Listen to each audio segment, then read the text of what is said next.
নমস্কার ভক্তরা, জয় শ্রীকৃষ্ণ, রাধে রাধে। ভক্তরা, এই জিনিসটি একটি ম্যাচের বাক্সে রাখুন। আপনার শত্রু ধ্বংস হবে, তার জাদু ধ্বংস হবে এবং আপনার জীবন থেকে দারিদ্র্য দূর হবে। আপনার হাজার হাজার শত্রু, লক্ষ লক্ষ শত্রু অথবা কোটি কোটি শত্রু থাকুক না কেন, এই ছোট্ট জিনিসটি একটি ম্যাচের বাক্সে রাখুন এবং শত্রু আপনার জীবন থেকে চিরতরে বিতাড়িত হবে। আপনার গোপন শত্রু হোক বা আপনার পরিচিত শত্রু অথবা আপনাকে কষ্ট দিচ্ছে এমন শত্রু, বিবেচনা করুন। এখন একটি ম্যাচের বাক্স আপনার জীবন থেকে সমস্ত শত্রুকে সরিয়ে দেবে। আমরা আপনার জন্য এমন একটি নিশ্চিত এবং কার্যকর সমাধান নিয়ে এসেছি যে এই প্রতিকারটি প্রয়োগ করার সাথে সাথে আপনার শত্রুরা পরাজিত হবে, তাদের সমস্ত শক্তি ধ্বংস হয়ে যাবে, তারা কিছুই করতে অক্ষম হবে। যারা আজ আপনার কাছে তাদের শক্তি দেখাচ্ছে, আপনার প্রতি শত্রু, এমনকি কোনো ত্রুটি ছাড়াই আপনার ক্ষতি করছে, তারা এটি বুঝতে পারো। আজ থেকে তাদের জন্য গণনা শুরু হবে যখন আপনি এই প্রতিকারটি প্রয়োগ করবেন। আমরা আপনার জন্য এমন একটি নিশ্চিত উপায় নিয়ে এসেছি যাতে আপনি আপনার শত্রুদের থেকে মুক্তি পেতে পারেন, যে এই প্রতিকারটি অনুসরণ করলে তারা সম্পূর্ণরূপে পরাজিত হবে এবং কখনো ফিরে আসবে না। অর্থাৎ তারা আপনাকে হয়রানি করার, কষ্ট দেওয়ার অথবা আপনার উপর মন্ত্র করার ভুল করবে না। আর যদি তারা ইতিমধ্যেই এমন কিছু করে থাকে, যেমন শত্রুদের সাথে অনেক মানুষ করে, তাহলে তারা ডাইনি ডাক্তারদের কাছে যায় এবং এমন মন্ত্র করায় যা ব্যক্তিকে প্রতিটি দিক থেকে ধ্বংস করে দেয়। কিন্তু বিশ্বাস করুন, আমরা যে সমাধান নিয়ে এসেছি তা আপনার জীবন থেকে আপনার শত্রুদের সরিয়ে দেবে এবং তারা আর কখনো আপনাকে কষ্ট দিতে পারবে না। এই প্রতিকারের জন্য আপনার এক পয়সাও খরচ হবে না। আপনাকে কেবল একটি ম্যাচ বক্স ব্যবহার করতে হবে, একটি ম্যাচ বক্স যা প্রত্যেকের বাড়িতে পাওয়া যায়। একটি ম্যাচ বক্স দিয়ে আপনি আপনার শত্রুদের আপনার জীবন থেকে সম্পূর্ণরূপে সরিয়ে দিতে পারেন।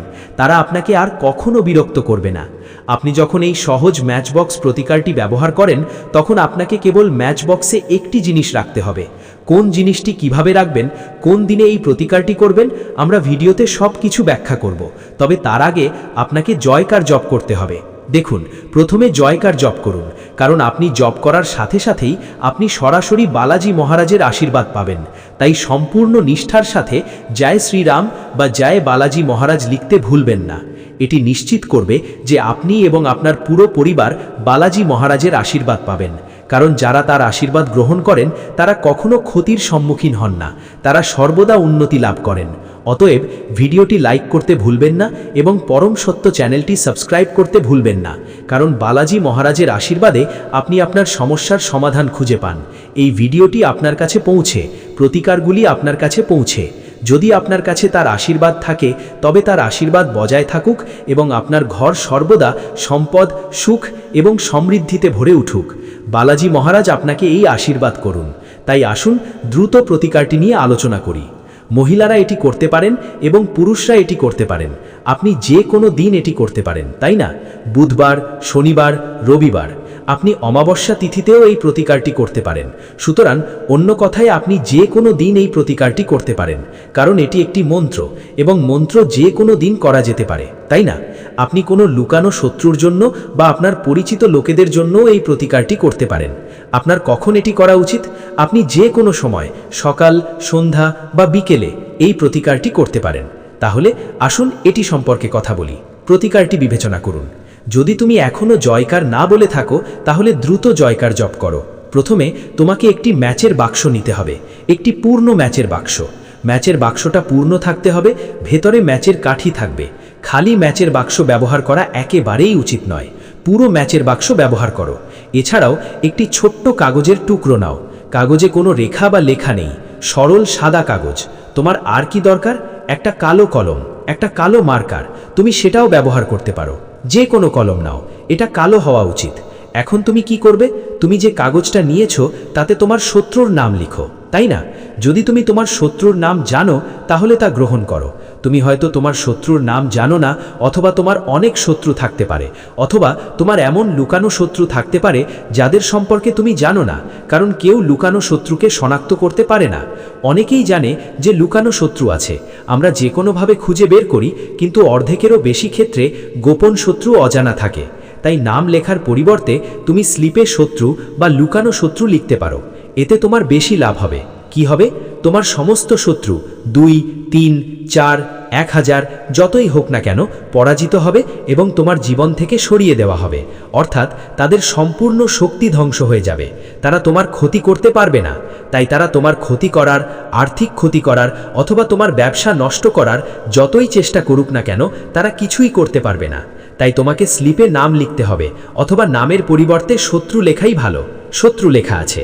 এখন তোমাকে স্লিপটি ভাঁজ করতে হবে, ঠিক আছে? শুধু এটি ভাঁজ করে বন্ধ করে দাও। এখন তোমাকে এই স্লিপটা, এই সাদা কাগজের টুকরোটা যার উপর তুমি শত্রু লিখেছ, তোমার কাছেই রাখতে হবে। এখন তোমাকে এই স্লিপটা বন্ধ করে তোমার কাছে রাখতে হবে। ম্যাচবক্সটা খোলার সাথে সাথে স্লিপটা ভেতরে রাখতে হবে। তারপর ম্যাচবক্সটা 24 ঘন্টা তোমার কাছে রাখো। 24 ঘন্টা শেষ হবার পর তুমি কি করবে একবার ভেবে দেখো। ঘুমানোর সময় কি ম্যাচবক্সটা বের করতে হবে? না, ঘুমানোর সময়ও সেই ম্যাচবক্সটা তোমার কাছে রাখতে হবে, তাই না? তুমি এটা তোমার পকেটে রাখতে পারো, তুমি এটা তোমার বালিশের কাছে রাখতে পারো, তুমি এটা যে কোনো জায়গায় রাখতে পারো। 24 ঘন্টা থাকার পর তোমাকে কি করতে হবে? সকালে উঠে যাও, তুমি যা করছো তাই করো। এরপর যখনই সময় পাবে তুমি কি করবে? তোমাকে একটি নির্জন জায়গায় যেতে হবে, ঠিক আছে? তুমি এমন জায়গায়ও যেতে পারো যেখানে জল জমে। তুমি এমন জায়গায় যেতে পারো অথবা এমন জায়গায় যেতে পারো যেখানে সম্পূর্ণ নির্জন এবং যেখানে কেউ আসে যায় না, ঠিক আছে? যদি একজন লোক ওই জায়গায় আসে কিন্তু অনেক লোক আসে যায় না, এমন জায়গায় গিয়ে আবার তোমার শত্রুদের কথা ভাবো। কল্পনা করো যে আমার সব শত্রু এখন পরাজিত হচ্ছে, তারা আমার জীবন থেকে অদৃশ্য হয়ে যাচ্ছে, আর তারা চাইলেও আমার ক্ষতি করতে পারবে না। এভাবে ভাবো এবং মনে মনে রাহুর কাছে প্রার্থনা করো, দয়া করে আমার সব শত্রুকে আমার জীবন থেকে সরিয়ে দাও, ঠিক আছে? তাই না? এই দেশলাইয়ের কাঠি প্রতিকারটি রাহুর সাথে সম্পর্কিত। এখন তোমাকে কি করতে হবে? পুরো দেশলাইয়ের বাক্সটা একটা নির্জন জায়গায় ফেলে দাও এবং ফিরে এসো। তাই যখন তুমি দেশলাইয়ের বাক্সটা ছুঁড়ে ফেলবে তখন তোমাকে স্লিপটাও ছুঁড়ে ফেলতে হবে। এটা এমন নয় যে তোমাকে শুধু দেশলাইয়ের বাক্সটা থেকে স্লিপটা বের করে ফেলে দিতে হবে। শুধু পুরো দেশলাইয়ের বাক্সটা ছুঁড়ে ফেলো, ম্যাচ বাক্সটা, স্লিপটা, ম্যাচ কাঠি। তারপর তোমাকে আর পিছনে ফিরে তাকাতে হবে না। শুধু বাড়ি গিয়ে হাত পা ধুয়ে নাও, আর কিছু করার দরকার নেই। এই প্রতিকারটা কতবার করা উচিত? শুধু একবার। এই প্রতিকারটা একবারের বেশি করো না, শুধু একবার, যে কোনো দিন করো। তোমার শত্রু 1, 2, 100, 1000, এমনকি 10 লক্ষ যাই হোক না কেন, তারা তোমার জীবন থেকে অদৃশ্য হয়ে যাবে এবং আর কখনো তোমাকে কষ্ট দিতে পারবে না। এটি একটি খুব ভালো, খুব কার্যকর প্রতিকার। এটি চেষ্টা করে দেখুন এবং রাতারাতি এর অলৌকিক ঘটনা দেখুন। পুরুষ বা মহিলা যে কেউ এই প্রতিকারটি করতে পারেন। কখন করা উচিত? আপনি সকালে বা বিকেলে যে কোনো সময় এই প্রতিকারটি করতে পারেন। আপনি যে কোনো দিন এটি করতে পারেন। যদি আপনার অন্য কোনো প্রশ্ন থাকে তাহলে অনুগ্রহ করে মন্তব্য বিভাগে জিজ্ঞাসা করুন। বাকিদের জন্য ভগবান বালাজির প্রশংসা করুন। আপনি তার আশীর্বাদ পেতে থাকবেন। যারা তার আশীর্বাদ পান তারা সর্বদা সমৃদ্ধ হন এবং তাদের শত্রুরা কখনো তাদের কষ্ট দিতে সক্ষম হন না। যদি আপনি এখনও পর্যন্ত ভিডিওটি দেখে থাকেন তাহলে আমি আপনাকে বলি যে নিচে বর্ণিত প্রতিকারগুলি এতটাই উপকারী যে যারা এগুলি ব্যবহার করেছেন তারা 100% সাফল্য অর্জন করেছেন। তাই আসুন আমরা দৈনন্দিন জীবনে ব্যবহৃত জিনিসপত্র ব্যবহার করে কিছু সম্পদ বৃদ্ধিকর প্রতিকারও শেয়ার করি। একইভাবে আপনার বাড়িতে এমন আরও কিছু জিনিস রয়েছে যা বাস্তু ত্রুটি এবং ঝামেলার কারণ হতে পারে। তাহলে আসুন প্রথমে জেনে নিই কিভাবে আপনার বাড়িতে বাস্তু ত্রুটি শনাক্ত করবেন এবং কিভাবে আপনি সহজেই সেগুলি সংশোধন করতে পারবেন। বন্ধুরা, বাস্তুশাস্ত্র অনুসারে যে কোনো বাড়িতে বাস্তু ত্রুটি সুখ, শান্তি এবং পারিবারিক সমৃদ্ধিতে বাধা সৃষ্টি করে। বাস্তু ত্রুটি দ্বারা উৎপন্ন নেতিবাচক শক্তি একজন ব্যক্তির ভাগ্যের ওপর নেতিবাচক প্রভাব ফেলে এবং পরিবারের সদস্যরা অনেক সমস্যার সম্মুখীন হন। বন্ধুরা, শাস্ত্র অনুসারে আমরা যদি এই সহজ প্রতিকারগুলি অনুসরণ করি তাহলে আমরা আমাদের ঘরগুলিকে নেতিবাচক শক্তি থেকে মুক্তি দিতে পারি। তাহলে চলুন জেনে নেওয়া যাক। কিন্তু তার আগে বন্ধুরা, ভিডিওটি লাইক করার অনুরোধ করছি। তোমার বন্ধুদের সাথে শেয়ার করো, আর যদি তুমি এখনও পরম সত্য চ্যানেলটি সাবস্ক্রাইব না করে থাকো তাহলে দয়া করে পরম সত্য চ্যানেলটি সাবস্ক্রাইব করো এবং বেল আইকনটি টিপো। বন্ধুরা, 1 নম্বর, জীবনে উন্নতি করতে প্রতিদিন তোমার প্রথম রুটি গরুকে দাও। পিপল গাছে জল এবং পিঁপড়াকে চিনি নিবেদন করো। তামার পাত্রে ময়দা, জল এবং লাল চন্দন দিয়ে দাও, রাতে মাথার কাছে রেখে ঘুমাও। সকালে তুলসী গাছে এই জল নিবেদন করো, এতে তোমার সমস্যা ধীরে ধীরে দূর হবে। 2 নম্বর, বাস্তু অনুসারে যদি তোমার বাড়িতে একটি সিন্দুক থাকে এবং তুমি তার সামনে একটি আয়না রাখো, তাহলে তা সমৃদ্ধি বয়ে আনে। ব্যবসায়ীদের তাদের টাকার বাক্সের সামনে একটি আয়না রাখা উচিত, এতে তাদের গ্রাহক সংখ্যা বৃদ্ধি পাবে। বন্ধুরা, 3 নম্বর, ঝাড়ু এবং মোছার জিনিসপত্র কখনো খোলা জায়গায় রাখা উচিত নয়। এগুলি সবসময় লুকিয়ে রাখা উচিত এবং ঝাড়ু কখনো রান্নাঘরে রাখা উচিত নয়। 4 নম্বর, টয়লেটের দরজা সবসময় বন্ধ রাখা উচিত। বিশ্বাস করা হয় যে ঘর থেকে নেতিবাচক শক্তি টয়লেটে ঘনীভূত হয়। এমন পরিস্থিতিতে যদি টয়লেটের দরজা খোলা রাখা হয়, তাহলে নেতিবাচক শক্তি আপনার ঘরে প্রবেশ করে। 5 নম্বর, বাড়িতে শান্তি ও সুখের জন্য প্রতিদিন সকাল ও সন্ধ্যায় ঘি ডুবিয়ে কর্পূর জ্বালান। এটি বাড়ির বাস্তু ত্রুটিও হ্রাস করে এবং বাসিন্দাদের জীবনে সমস্যা দূর করে। 6 নম্বর, দুর্ঘটনা এড়াতে সন্ধ্যায় হনুমান চালিসা পাঠের পর কর্পূর জ্বালান। 7 নম্বর, বাড়ির যেখানে বাস্তু ত্রুটি রয়েছে সেখানে 2টি কর্পূর কাঠি রাখুন। ত্রুটি দূর হওয়ার পরে আবার রাখুন। 8 নম্বর, সূর্যাস্তের পরে কাউকে দুধ, দই বা পেঁয়াজ দেবেন না। এটি আপনার ভাগ্যকেও বাধাগ্রস্ত করতে পারে। 9 নম্বর, বাড়ির প্রধান প্রবেশপথে কখনো আবর্জনার পাত্র রাখবেন না। 10 নম্বর, বাড়িতে কখনো ভাঙা কাচ থাকা উচিত নয়। 11 নম্বর, সৌভাগ্যের জন্য সকালে আপনার স্নানের জলে সামান্য কর্পূর তেল যোগ করুন। শনিবার আপনি জুঁই তেলও যোগ করতে পারেন। 12 নম্বর, দেবী লক্ষ্মীর আশীর্বাদ পেতে প্রতি রাতে রান্নাঘর ভালোভাবে পরিষ্কার করুন এবং একটি রূপোর পাত্রে কর্পূর এবং লবঙ্গ পোড়ান। যদি এই প্রক্রিয়াটি প্রতিদিন করা হয়, তাহলে ঘর আশীর্বাদ প্রাপ্ত থাকে এবং দেবী লক্ষ্মী দ্রুত এমন বাড়ির প্রতি আকৃষ্ট হন। নেতিবাচকতা সব সময় এমন বাড়ি থেকে দূরে থাকে। বন্ধুরা, 13 নম্বর, বাড়ির শোয়ার ঘরে গাছ লাগানো উচিত নয়। এটি আপনার ওপর নেতিবাচক প্রভাব ফেলতে পারে। 14 নম্বর, গাছ লাগানোর সময় জলে শিলা লবণ যোগ করুন। আপনি সাধারণ লবণও ব্যবহার করতে পারেন, তবে এটি বেশি ফলপ্রসূ। আপনি শীঘ্রই শুভ ফল পাবেন। বন্ধুরা, ঘড়ির সঠিক দিকটিও আপনার জীবনকে পরিচালনা করতে সাহায্য করতে পারে। আমরা ক্যালেন্ডার কোথায় রাখতে হবে এবং কোথায় রাখতে হবে না সেটাও জানব। আমরা প্রথমে যে বিষয়টি নিয়ে আলোচনা করব সেটি হলো ঘড়ির আকৃতি। বন্ধুরা, শাস্ত্র অনুসারে একটি বৃত্তাকার বা ডিম্বাকৃতি ঘড়িকে সর্বশ্রেষ্ঠ বলে মানা হয়। তবে আজকাল বাজারে বিভিন্ন ধরনের ঘড়ি পাওয়া যায়, যার মধ্যে প্রায়শই পরিবারের সদস্যদের বা দেবতাদের ছবি এবং ছবি থাকে। তবে বন্ধুরা, আমি আপনাকে বলি যে ঘড়ির পাশে ছবি রাখা মোটেও উপযুক্ত নয়। এটি আপনার পরিবারের সদস্যদের জীবনে নেতিবাচক প্রভাব ফেলতে পারে। এছাড়াও ঘড়িতে ছবি লাগানো উচিত নয়, কারণ ঈশ্বরের ছবির জন্য প্রতিদিন ধূপ, দীপ এবং পূজা প্রয়োজন। অপরদিকে একটি ঘড়ি মাসের পর মাস ধুলোয় ঢাকা থাকে। এটি ঈশ্বরকে অসম্মান করে এবং অশুভ বলে মনে করা হয়। সম্ভব হলে গোলাকার বা ডিম্বাকৃতি আকারকে পছন্দ করা হয়। একটি গোলাকার বা ডিম্বাকৃতি ঘড়ি আমাদের পৃথিবীর আকৃতি প্রতিফলিত করে এবং বাস্তু অনুসারে ঘড়ির ধারালো কোণগুলি নেতিবাচক শক্তি প্রেরণ করে। বন্ধুরা, পরের জিনিসটি হলো আপনার ঘড়িকে পরিষ্কার রাখা।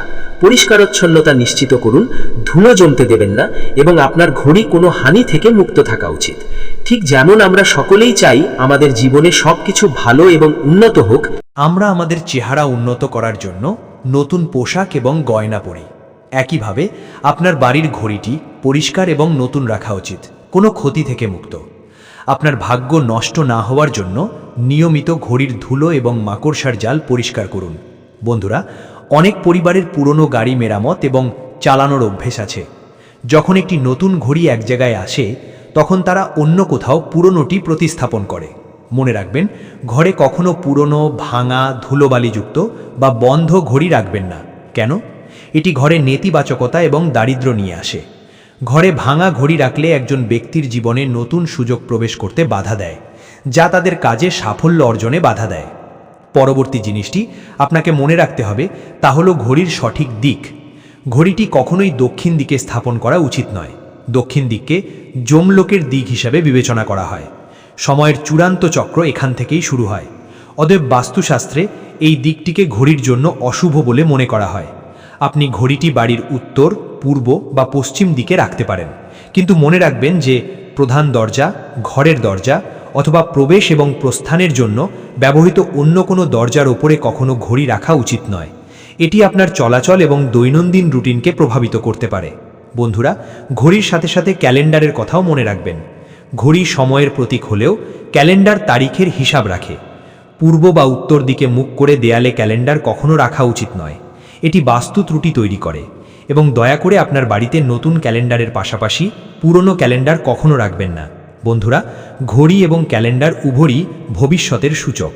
অগ্রগতির অনুপ্রেরণা যোগায় এমন ক্যালেন্ডারগুলি সময় অনুসারে স্থাপন করা উচিত। সর্বদা মনে রাখবেন যে ঘড়ির সময় সর্বদা সঠিক হওয়া উচিত। অনেকেরই ঘড়ির সময় এগিয়ে বা পিছনে সেট করার অভ্যাস থাকে, তাই এই ভুল করবেন না। সর্বদা সময় সঠিক রাখুন। এটি আপনাকে সময়ের চক্র এবং নেতিবাচক পরিণতি থেকে রক্ষা করবে। আপনার অবশ্যই এই সহজ সমাধানটি চেষ্টা করা উচিত। বন্ধুরা, এগুলি এমন ছোট জিনিস যা আপনার মনোযোগ দেওয়া উচিত। বন্ধুরা, একটি সঞ্চিত ঘড়ি এবং একটি পুরনো ক্যালেন্ডারও আপনার ভাগ্যকে বাধাগ্রস্ত করে। অতএব সময়ের সাথে এগিয়ে যেতে আপনার ঘড়ি এবং ক্যালেন্ডার পরিবর্তন করতে থাকুন। শোবার ঘরে কখনো ক্যালেন্ডার ঝুলিয়ে রাখবেন না, এমনকি মূল দরজার ওপরেও ঝুলিয়ে রাখবেন না। এটি শুভ বলে বিবেচিত হয় না। পুরনো ঘড়ি দান করা শুভ বলে বিবেচিত হয়। এটি আপনার জীবন থেকে খারাপ সময় দূর করে। অতএব যদি আপনার বাড়িতে একটি পুরনো ঘড়ি থাকে যা ভাঙা বা ক্ষতিগ্রস্ত না হয়, তবে আপনার অবশ্যই এটি অভাবী কাউকে দান করা উচিত। বন্ধুরা, আমাদের হিন্দু সংস্কৃতিতে প্রতিটি বাড়িতে প্রতিদিন পূজার ঐতিহ্য রয়েছে এবং এর জন্য প্রত্যেকেই তাদের দেবতার জন্য একটি মন্দির তৈরি করে, এমনকি ছোট হলেও।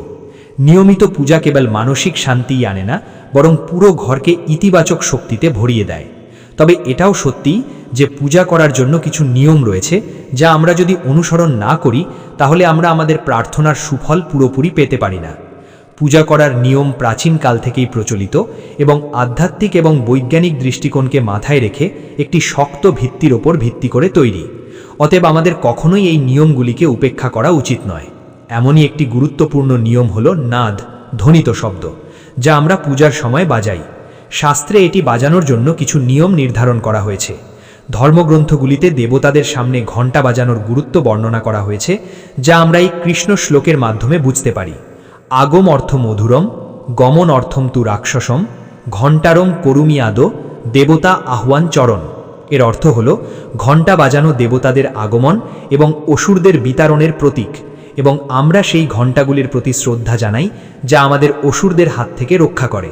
তাহলে বন্ধুরা, আসুন পূজার সময় ঘণ্টা বাজানোর কারণ জেনে নেওয়া যাক। ঘণ্টা বাজানোর নিয়ম কি এবং পূজার সময় ঘণ্টা বাজানোর সময় আমাদের কি কি ভুল এড়িয়ে চলা উচিত। বন্ধুরা, আপনি কি কখনো আপনার বাড়ির মন্দিরে ঘণ্টাটিকে গভীরভাবে দেখেছেন? যদি আপনি মনোযোগ সহকারে লক্ষ্য করেন তাহলে আপনি ঘণ্টার ওপরে গরুর খোদাই করা দেখতে পাবেন, যেখানে আমরা এটি ধারণ করি। অবশেষে আমরা বাড়িতে যে ঘণ্টা ব্যবহার করি তাকে গরুর ঘণ্টা বলা হয়। পূজার সময় গরুর ঘণ্টা ঈশ্বরকে ডাকতে বা তাকে ডাকার জন্য ব্যবহার করা হয়। এই সুন্দর শব্দ ঈশ্বরকে ডাকার অনুভূতি তৈরি করে। আমরা যখন আচার অনুষ্ঠান করি তখন আমরা সর্বদা একটি ঘণ্টা ব্যবহার করি। পূজা সম্পন্ন হওয়ার পরে আমরা আরতি করি। বিশেষ করে একটি শব্দ অবশ্যই থাকতে হবে, অন্যথায় আমাদের পূজা অসম্পূর্ণ বিবেচিত হয়। তবে আমরা বেশিরভাগই এটাকে কেবল একটি রুটিন মনে করি এবং পূজার সময় ঘণ্টা বাজানো ভুলে যাই। তাহলে আসুন সেই নিয়মগুলি সম্পর্কে জেনে নেওয়া যাক। আজকের ভিডিওটি সম্পূর্ণরূপে আপনার প্রশ্নের উপর ভিত্তি করে, যার উত্তর আমি শাস্ত্র অনুসারে দেওয়ার যথাসাধ্য চেষ্টা করব। তাই ভিডিওটি সম্পূর্ণ দেখার ভুলবেন না এবং যদি আপনার এটি পছন্দ হয় তাহলে দয়া করে লাইক করুন। জয় মা লক্ষ্মী।